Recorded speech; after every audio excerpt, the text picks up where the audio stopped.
think just starting it right off the bat, it's keeping up or having a good POS system. So something in place that can keep track of your sales, your bills, your invoices, and keeping up with that is a really hard thing that I know a lot of people struggle due to employees that are supposed to be working on it or not enough time if you're the owner.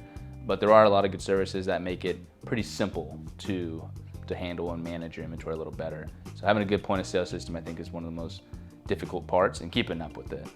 I think stocking and ensuring that you have high demand products in place in your stores second.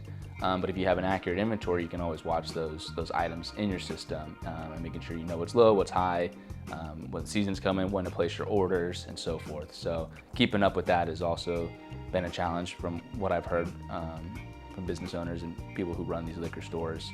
Another thing, loss prevention and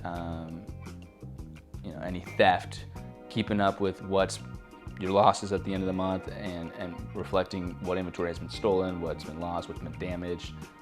That's a hard thing to also keep up with from time to time, especially not knowing when it's told. If it gets thrown away, you're never going to know that bottle's gone, or how it was taken care of. So higher turnover rates, depending on the liquor store, depending on the demographic in the area as well. But that's something that's hard for a lot of liquor store owners to offload, is to just their everyday employees to manage and upkeep the inventory and make sure that they're watching out for it. So, but there's, like I said, and I'll kind of reroute this back to the first portion of what I talked about, having a good point of sale system in place, you can monitor that a lot better. So we kind of spoke about this earlier. Knowing your area, knowing your demographic, knowing your customers is really important.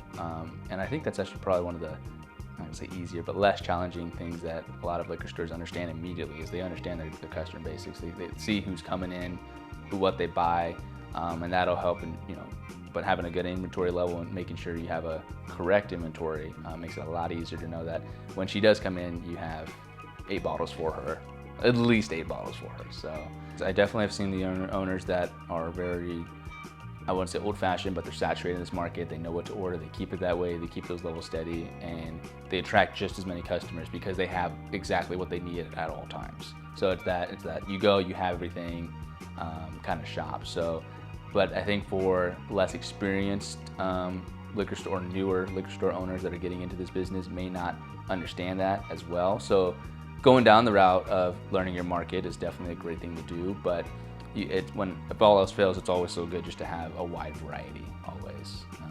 But that's also a challenge with supply and demand right now and everything going on. So, but yeah, I think it definitely, learning your market or having a wide variety are probably 2 ways that I would always approach it. I wouldn't just go off your gut feeling, okay, I think everyone's gonna like wine over here. So.